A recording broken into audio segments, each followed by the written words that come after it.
रीमा की शादी को 5 साल हो चुके थे। ससुराल में उसका सम्मान था। सब उसे संस्कारी, समझदार और स्नेही बहू मानते थे। उसके पति राजेश शहर की एक प्राइवेट कंपनी में नौकरी करते थे और सास सविता देवी ससुर जगदीश प्रसाद के साथ एक छोटे कस्बे में घर संभालते थे।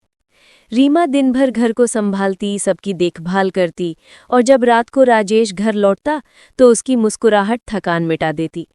मगर इस परिवार की खुशियों पर उस दिन से साया पड़ गया जिस दिन रिया, राजेश की छोटी बहन, मायके लौटी। रिया की शादी अभी 2 साल पहले हुई थी, पर वो पति के साथ ज्यादा नहीं रहती थी। कभी मायके आ जाती, कभी मायके में दिन बिताती। उसके मन में अपनी भाभी रीमा के लिए न जाने क्यों एक जलन थी।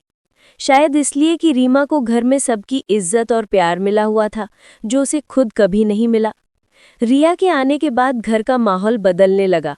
जहां पहले हंसी खुशी का माहौल रहता था, वहां अब झगड़े और ताने सुनाई देने लगे। रिया हर बात में रीमा की गलती निकालती। भाभी, आपने दाल में नमक ज्यादा डाल दिया। भाभी, आप मम्मी को ठीक से सम्मान नहीं देती। भाभी, आपके पति मुझसे बात नहीं करते, आप रोकती होंगी। ऐसे ऐसे आरोप जिनका कोई आधार नहीं था। रीमा हर बार चुप रह जाती, सोचती छोटी है, समझ जाएगी। लेकिन वो छोटी दिन ब दिन जहर घोलती जा रही थी। एक दिन रिया ने हद कर दी। उसने अपनी माँ सविता देवी के सामने कहा, माँ, भाभी का किसी से चक्कर चल रहा है। अब जानती नहीं, जब भैया ऑफिस चले जाते हैं तो ये किसी से फोन पर बात करती हैं। सास सविता का चेहरा सफेद पड़ गया और रीमा के लिए ये सुनना जैसे किसी ने जिंदा जला दिया हो। उसने कहा, रिया, जुबान संभाल के बोलो, मैं ऐसा सोच भी नहीं सकती। लेकिन रिया ने झूठ को सच बनाने की पूरी चाल चली। रिया ने एक दिन रीमा के फोन में खुद किसी अनजान नंबर से कॉल करवाया और फिर सास को दिखा दिया। देखो माँ, ये हर रोज इस नंबर पर बात करती हैं। सास सविता ने बिना सोचे समझे रीमा पर शक कर लिया। ससुर जगदीश भी खामोश रहे और राजेश, जो शहर में काम करता था, जब हफ्ते के आखिर में घर आया तो उसकी आंखों में भी शंका थी। उस रात रीमा ने रोते हुए कहा, राजेश, तुम मुझ पर शक कर रहे हो? राजेश ने बस इतना कहा, मुझे नहीं पता रीमा, लेकिन जो बातें हो रही हैं वो झूठ नहीं हो सकती। और फिर कमरे में सन्नाटा फैल गया। रीमा सारी रात भगवान से प्रार्थना करती रही, हे प्रभु, अगर मैं निर्दोष हूं तो मुझे न्याय दो। दूसरे दिन रिया ने सास से कहा, माँ, भाभी को सबक सिखाना पड़ेगा, वरना ये घर को बर्बाद कर देगी। और उसने कुछ ऐसा किया जिसने पूरे घर की नींव हिला दी। रिया ने अपने कपड़े खुद फाड़े, चेहरे पर खुद खरोंचे मारी और चिल्लाने लगी, भाभी ने मुझ पर हाथ उठाया, भाभी ने मुझे मारा। सास ससुर दौड़ाए। रीमा हैरान थी, रिया, ये क्या बोल रही हो? मगर सविता ने बिना कुछ पूछे रीमा को थप्पड़ मार दिया। शर्म नहीं आई तुझे? बहन जैसी लड़की पर हाथ उठाया। रीमा ने सिर झुका लिया। आंसू उसके गालों पर फिसल रहे थे, लेकिन उसने एक शब्द नहीं कहा। 3 दिन तक घर का माहौल नर्क बना रहा। राजेश ने रीमा से बात करना बंद कर दिया। रिया हर किसी के सामने आंसू बहाती, माँ, अब मैं यहाँ नहीं रह सकती, भाभी मुझे बर्बाद कर देगी। रीमा अब टूट चुकी थी। उसने भगवान के आगे सिर झुकाकर कहा, हे प्रभु, अगर मैं गलत नहीं हूं तो सच्चाई खुद सामने लाना। और शायद किस्मत को यही मंजूर था। कुछ दिनों बाद रिया की एक सहेली सीमा घर आई। उसे रिया की हर चाल का पता था। जब उसने देखा कि रीमा पर इतना बड़ा झूठ थोपा जा रहा है तो उसने सास ससुर और राजेश के सामने सब सच्चाई खोल दी। रिया झूठ बोल रही है, उसने खुद को मारा और कपड़े फाड़े ताकि रीमा पर इल्जाम लगे, क्योंकि उसे ईर्ष्या थी कि सब रीमा की तारीफ करते हैं।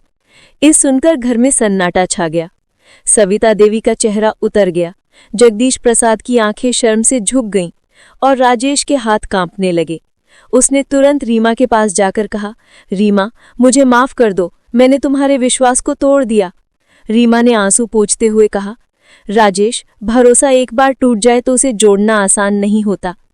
तभी पीछे से रिया बोली, भाभी माफ कर दो, मुझसे गलती हो गई। और तभी वो पल आया जिसने सबको झकझोर दिया। रीमा ने रिया को एक जोरदार थप्पड़ मारा और बोली, ये थप्पड़ तेरे झूठ के लिए नहीं, मेरे आत्मसम्मान के लिए है। तूने मुझे गंदी नजर से देखा, मेरे चरित्र पर दाग लगाया, उस रिश्ते को अपमानित किया जो माँ जैसी भाभी और बहन जैसी ननद का होता है। पूरा घर खामोश था। सविता देवी ने आगे बढ़कर रीमा के पैर छुए और बोली, बहू, हमें माफ कर दो, हमने तुझ पर शक किया। रीमा ने सबको माफ कर दिया, लेकिन अब उसने फैसला किया कि वो कुछ दिनों के लिए अपने मायके जाएगी ताकि सबको सोचने का मौका मिले। जाते वक्त उसने सास से कहा, माँ, औरत की चुप्पी को कमजोरी मत समझना, जब वो बोलती है तो तूफान ला देती है। रिया फूट फूट कर रो रही थी, उसे अपनी गलती का एहसास हो चुका था। कुछ महीनों बाद जब रीमा लौटी तो घर का माहौल बदल चुका था। रिया ने सबके सामने कहा, अब मैं भाभी जैसे बनने की कोशिश करूंगी, उनसे ईर्ष्या नहीं। रीमा ने मुस्कुराते हुए कहा, बेटी, परिवार तब चलता है जब औरतें एक दूसरे को तोड़ती नहीं, जोड़ती है।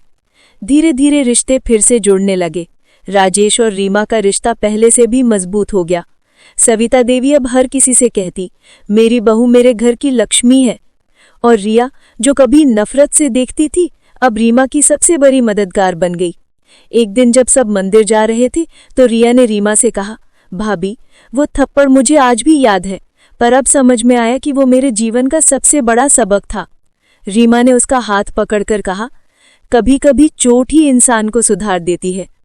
और इस तरह एक परिवार जो टूटने के कगार पर था, एक थप्पड़ ने उसे जोड़ दिया।